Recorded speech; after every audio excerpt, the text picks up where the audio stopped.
বলো তো এটা কোন পিঠে বানানো হচ্ছে? কমেন্ট বক্সে লিখে জানিও তোমরা এই পিঠেটাকে কোন পিঠে নামে চেনো।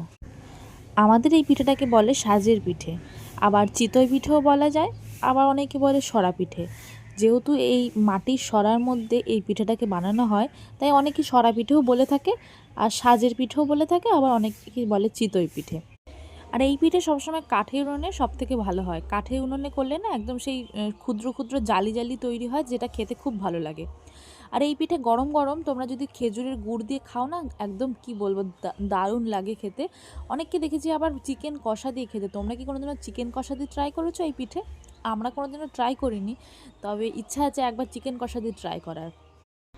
আমাদের বাড়িতে চিতই পিঠাটাকে দুধে ভালো করে ভেজানো হয়, মানে খেজুরের গুড় দিয়ে দুধে ভেজানো হয়, যেটা খেতে খুবই আবার টেস্টি হয়, অনেককে যেটা দেখেছি আমার এই খুব পিঠে মাংস ফেভারিট। দিয়ে চিকেন তোমরা কষা কারা কারা দিয়ে এই খেতে পিঠে খেতে কোনোদিনও পছন্দ আমরা করো? ট্রাই করিনি। আমাকে তোমরা কি নিচে কমেন্ট চিকেন বক্সে লিখে কষা দিয়ে জানিও। আর কোনোদিন এটা ট্রাই মা করেছো? বানাচ্ছিল চিতই পিঠে পৌষ কেমন সংক্রান্তির দিন।